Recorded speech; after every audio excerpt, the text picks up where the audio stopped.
कराची को, बदलो कराची को, हक दो कराची को, बदलो कराची को। अल्हम्दुलिल्लाहि रब्बिल आलमीन वस्सलातु वस्सलामु अला रसूलिहिल करीम व अला आलिहि व अस्हाबिहि अजमईन। अम्मा बाद फ़अऊज़ु बिल्लाहि मिनश शैतानिर रजीम। बिस्मिल्लाहिर रहमानिर रहीम। या अय्युहल्लज़ीना आमनू कूनू क़व्वामीन लिल्लाहि शुहदाअ बिल क़िस्त। सदक़ल्लाहुल अलीयुल अज़ीम। सुब्हानल्लाहि व बिहम्दिही सुब्हानल्लाहिल अज़ीम। सुब्हानल्लाहि व बिहम्दिही सुब्हानल्लाहिल अज़ीम। सुब्हानल्लाहि व बिहम्दिही सुब्हानल्लाहिल अज़ीम। इंतहाई काबिल एहतराम मोहतरम जनाब सेनेटर सिराजुल हक साहब, अमीर जमात इस्लामी पाकिस्तान, इंतहाई काबिल एहतराम असदुल्ला भुट्टो साहब, नायब अमीर जमात जनाब मोहम्मद हुसैन मेहनती साहब, अमीर सूबा सिंध, और आज हमारे इस बहुत ज़बरदस्त अज़ीमुश्शान हुकूक़े कराची मार्च में शिरकत करने वाले वकला हजरात, उलमाए किराम, दानिश्वर हजरात, शुआरा, अदीब, तुलबा, professors, doctors, engineers, social scientist, civil society की नुमाइंदगी करने वाले हमारे बहुत ही ज़बरदस्त और मुल्क की मईशत का पहिया चलाने वाले ताजिर हजरात, सनतकार हजरात, इंडस्ट्रियल एरियाज की एसोसिएशंस के जिम्मेदारान, चैम्बर ऑफ कॉमर्स की नुमाइंदगी करने वाले और federation of chairman of commerce की नुमाइंदगी करने वाले मेरे बहुत ही काबिल एहतराम भाई, और बहुत ज़बरदस्त तरीके से यहाँ पर पूरी हिम्मत और जज्बों के साथ शरीक होने वाले हमारी अक़लियती बिरादरी के तमाम जिम्मेदारान, हमारे बिशप हजरात, और इसी तरह इस पूरे भरपूर इज्तिमा में शरीक बच्चे, बूढ़े, जवान, ख़वातीन और हजरात, अस्सलामु अलैकुम व रहमतुल्लाहि व बरकातुहू। इस वक्त शहर कराची जिस सूरत हाल से दो चार है, उसकी तफसील हमारे सनतकार भाइयों ने, हमारे ताजिर हजरात ने और हमारे मुख्तलिफ जगहों पर नुमाइंदगी रखने वाले मेरे दोस्तों ने आपके सामने पेश कर दी है। मैं इस नोहे में मजीद इजाफा नहीं करना चाहता, लेकिन ये जरूर कहना चाहता हूं कि भाइयों, पूरे मुल्क के लोगों, साहिब इख्तियार और इख्तिदार लोगों, सियासी जमातों के ज़ुआमा, हुकूमती जिम्मेदारान, इस मुल्क को चलाने वाले लोगों, जरा देखो तो सही, ये वो शहर है कि जो मुल्क की मईशत का पहिया चलाता है। ये वो शहर है जो जिसने हमेशा पाकिस्तान के नजरियाती सरहदों की हिफाजत की है, एक मौसर आवाज उठाई है। ये वो शहर है जो गुलदस्ता है, मिनी पाकिस्तान है। ये वो शहर है जो मुल्क की मईशत में 67% से जायद रेवेन्यू जनरेट करके देता है। ये वो शहर है कि फाइनेंशियल ईयर की जब टैक्स की रिपोर्ट आती है, एक तरफ पूरा मुल्क होता है, एक तरफ कराची होता है, कराची का पलड़ा भारी महसूस होता है। ये वो शहर है जो दुनिया के 162 मुल्कों से ज्यादा आबादी का शहर है, और ये वो शहर है जो पाकिस्तान के माथे का झूमर है। लेकिन अरबाब इख्तियार, तुम इसके लिए क्या देखते हो, क्या सोचते हो, क्या समझते हो, और तुम जो कुछ इसके साथ कर रहे थे जो कर रहे थे, इन पिछले दिनों होने वाली बारिशों ने तो तुम्हारे पूरे निजाम को एक्सपोज कर दिया है, तुम्हारे इक़दामात को एक्सपोज कर दिया है, इस शहर से बेइतनाई को एक्सपोज कर दिया है।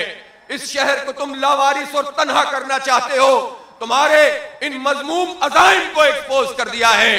और डीएचए से लेकर सरजानी तक, और औरंगी से लेकर कोरंगी और गुलशन हदीद तक पूरे शहर का नक्शा इस वक्त सामने है कि तुम सब ने मिलकर इस शहर को बर्बाद किया है, तबाह किया है, तोड़ा फोड़ा है, इसे पानी से महरूम किया है, इसे बिजली से महरूम किया है, इसे गैस से महरूम किया है। इसकी मईशत पूरे मुल्क की मईशत को चलाती है। लेकिन तुम हमें मशवरा देते हो कि अगर पानी सनतों को नहीं मिलता, गैस सनतों को नहीं मिलती, तो जाओ मुल्क के दूसरे हिस्सों में सनतें लगा लो। मुल्क के सारे हिस्से हमारे हिस्से हैं, लेकिन ये शहर कराची इस मुल्क का कैपिटल रह चुका है। यह शहर कराची मुल्क की मईशत का पहिया चलाता है। जो इस तरह की बातें करते हैं वो अपनी बातें करते करते रुखसत हो जाएंगे। इस शहर को छोटा नहीं कर पाएंगे, इस शहर की ताकत को कम नहीं कर पाएंगे।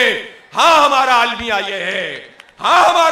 ये है कि हमारी नुमाइंदगी क्या है। हमारी नुमाइंदगी वो लोग करते रहे जिन्होंने इस शहर की आबादी को आधा कर दिया गया और वो अपनी मराद हासिल करते रहे। इस शहर की नुमाइंदगी उनके हाथों में रही कि शहर बर्बाद होता गया और उनके छोटे छोटे मसले, उनकी पार्टी और उनके लीडर के मसले और उनकी जात के मसले हल होते रहे। इस शहर से पानी छीना जाता रहा, इस शहर की सड़कें टूटती रहीं, इस शहर में लोग गटर उबलते रहे और इस शहर की मईशत का पहिया जाम किया जाता रहा। और वो तमाशा ही नहीं देखते रहे, बर्बाद करने वालों में शामिल रहे हैं। इसलिए आज के इस इज्तिमा में, इस अज़ीमुश्शान हुकूक़े कराची मार्च में मैं आपसे यह कहना चाहता हूं कि आपके जहन में यह सवाल आ सकता है, हमारे भाई सनतकारों के जहन में, उलमाए किराम के जहन में, सियासी लोगों के जहन में, हमारी माओ बहनों के जहन में कि जमात इस्लामी क्यों हुकूक़े कराची की तहरीक चला रही है। मैं आपको बता देना चाहता हूं कि देखें, नहीं देखा जाता है, इसकी तन्हाई नहीं देखी जाती, इसको जो लावारिस बना दिया गया है इसको नहीं देखा जाता। और हम देख रहे हैं कि जिनके पास सीटें हैं, इख्तियार है, जो विफाकी हुकूमत में शामिल हैं, जो सूबाई हुकूमत में मौजूद हैं, वो जब मुसलसल इसको बर्बाद करे चले जा रहे हो तो कोई जमात इस्लामी तमाशा देखती रहेगी। जमात इस्लामी सिर्फ ये सोचती रहेगी कि हमारे पास तो सिर्फ एक सूबाई असम्बली की सीट है, हमारे पास तो कौमी असम्बली में नुमाइंदगी नहीं है। नहीं, जमात इस्लामी इस शहर से जिस्म और जान के रिश्ते के साथ ताल्लुक रखती है, कल्ब और रूह के रिश्ते के साथ ताल्लुक रखती है। ये नहीं तमाशा देख सकती। और हम बता देना चाहते हैं कि देखो, हमने जब भी इस शहर की क़यादत को संभाला है, इस शहर ने तरक्की की है, ये आगे बढ़ा है, यहां तामीर हुई है। और हमने जब संभाला था उस वक्त भी इख्तियार तो हमारा बहुत महदूद था। क्या लोगों को याद नहीं है? इन लोगों को याद होगा, अब्दुल सत्तार अफगानी भी एब्सोल्यूट मेजॉरिटी के साथ मेयर नहीं बने थे, लोगों से मिल मिलाकर मेयर बने थे, लेकिन खिदमत की थी, पानी का मंसूबे बनाए थे, बिजली के मंसूबे बनाए थे, हब डैम से पानी लाए थे और शहर के लिए एक जबरदस्त आवाज उठाई थी। बदकिस्मती से उस वक्त की ताले आजमा कुव्वतों ने यह कराची का हक मांगते हुए उस मेयर की बल्दिया को तोड़ दिया था, जो ये कहता था कि हमें मोटर व्हीकल टैक्स चाहिए, हमें वो पैसे चाहिए जो हम खुद जनरेट करते हैं। लेकिन उसकी बल्दिया को भी तोड़ा गया, बाबाए कराची को गिरफ्तार भी किया गया था। फिर यहां पर लिसानी बुनियादों पर लोगों को तकसीम किया गया, खुशनुमा नारों में लोगों को मुब्तला किया गया। लोगों ने समझा कि शायद हमारे दिन बदल जाएंगे, एक नई लीडरशिप हमारे मसलों को हल कर देगी, कोटा सिस्टम खत्म हो जाएगा, 5वीं कौमियत महाजरों को मिल जाएगी, मैसूरीन वापस आ जाएंगे। इन खुशनुमा नारों के पीछे उन्होंने जो तहरीक चलाई वो तकसीम दर तकसीम की तहरीक थी, वो कत्ल गारतगरी का बाजार था, वो आग और खून के दरिया में लोगों को इन्होंने उतार दिया था। और फिर वो खुद इतने ताकतवर हुए कि बल्दिया फैक्ट्री में 259 इंसानों को जला भी देते थे और उनके पास किसी को पहुंचने भी नहीं देते थे। फिर उन्होंने ये किया कि किसी एक मुतालबे के लिए उन्होंने आवाज नहीं उठाई, बल्कि उनकी आवाजें, उनकी हड़तालें, उनका सब कुछ इस पर होता था कि कायद को यह क्यों कह दिया, हमें यह क्यों कह दिया, उनको छींक क्यों आ गई, वो कारकुन क्यों पकड़ लिया। कभी आपने सुना 2005 में इस हमारे शहर के इदारे के इलेक्ट्रिक को, जो KESC था, जो 90 की दहाई में मुनाफा बख्श इदारा था, उसको खंभों की कीमत के बराबर बेचा गया था। और उस वक्त बेचने वाले भी यही लोग थे, मुशर्रफ के साथ मिलकर इन्होंने बेचा था। और लेकिन फिर उसके बाद 2009 में जब पीपल्स पार्टी की हुकूमत आई, ये उस वक्त भी हुकूमत में थे, दोनों ने मिलकर दूसरी कंपनी को बेच दिया। ताजादम शिकारी आ गए। 15 साल से ये हमें बर्बाद कर रहे हैं। कभी आपने कराची में कोई हड़ताल के इलेक्ट्रिक के खिलाफ देखी? कभी आपने कोई एहतजाज देखा? हमेशा इन पार्टियों ने, कोई एक पार्टी की बात नहीं है, पीपुल्स पार्टी के इलेक्ट्रिक की फैसिलिटेटर है। 2009 में जब शेयर ट्रांसफर हो रहे थे तो उस वक्त ये 31 अरब रुपए इनकी लायबिलिटी थी, वो सिंध हुकूमत ने अदा की थी। सिंध हुकूमत के पैसे आपके पैसे हैं, मेरे पैसे हैं। हमारी जेबों पे डाका मारकर आप तिजोरियां भरते हैं, फिर अपने मफादात के लिए इन कंपनियों के हवाले कर देते हैं। और वो कौन सी कंपनियां हैं? ये के इलेक्ट्रिक हमारा स्ट्रेटेजिक एसेट है। इस स्ट्रेटेजिक एसेट के बारे में आज तक सबको पता ही नहीं चला कि असल हाथ उसके पीछे कौन है। कैमन आइलैंड के अंदर रजिस्टर किया हुआ है। इमरान खान साहब, आप तो ऑफशोर कंपनियों पे बहुत शोर मचाते थे। आपका बिलवर्ड, आपका महबूब आरिफ नकवी, अबराज ग्रुप का फाउंडर सीईओ, इंटरनेशनल चोर और डाकू, जिसको दुनिया में सजाएं हो रही हैं, आपकी माशी टीम का हिस्सा था। और वो एक ऑफशोर कंपनी को रिप्रेजेंट करते हुए हमारे कलेजे पर मूंग दल रहा है। और आप आज भी ये करते हैं कि जब लोड शेडिंग बढ़ती है तो कराची के लोगों को फैसिलिटेट नहीं करते, बल्कि आप के इलेक्ट्रिक को फैसिलिटेट करते हैं, उनके मालिकान को फैसिलिटेट करते हैं। उनकी सब्सिडी बढ़ती जा रही है, उनकी मराहत बढ़ती जा रही है, उनको गैस दे रहे हैं, उनको ऑयल फराहम कर रहे हैं, लेकिन हमारी लोड शेडिंग खत्म नहीं हो रही है। यह सिलसिला आप खत्म करना होगा। इसलिए हम हुकूक़े कराची मार्च कर रहे हैं कि ये एक जलसे, ये एक मार्च के लिए नहीं है। आज तो नुक्ता आगाज है, जिद्दोजहद तो आगे करनी है। आपसे मैं पहले मैंडेट लेना चाहता हूं कि आप इस जिद्दोजहद के लिए तैयार हैं कि नहीं तैयार हैं? आप लोग इस जिद्दोजहद के लिए तैयार हैं कि नहीं तैयार हैं? आप लोग इस जिद्दोजहद के लिए तैयार हैं कि नहीं तैयार हैं? और जब आप तैयार हैं तो आपसे कहना चाहता हूं, कैसे मुमकिन है कि हम 3 करोड़ हो और हमें 1.5 करोड़ गिन लिया जाए? दुनिया में कहां होता है? 2020 में हम जिंदा है भाई। लोग मरीख पे जाने के मंसूबे बना रहे हैं, तुम इंसानों को नहीं गिन रहे। धोखा दे रहे हो, धोखा दे रहे हो, झूठ बोल रहे हो। तुम्हारी मर्दमशुमारी जाली मर्दमशुमारी है। नहीं मानते जाली मर्दमशुमारी को, नहीं तस्लीम करते इस फ्रॉड मर्दमशुमारी को। तुम्हें दोबारा मर्दमशुमारी करनी पड़ेगी, इसलिए कि ये हमने तय नहीं किया था, ये काउंसिल ऑफ कॉमन इंटरेस्ट ने तय किया था कि 5% शुमारियाती ब्लॉक खोले जाएंगे। क्यों नहीं हुआ ये काम?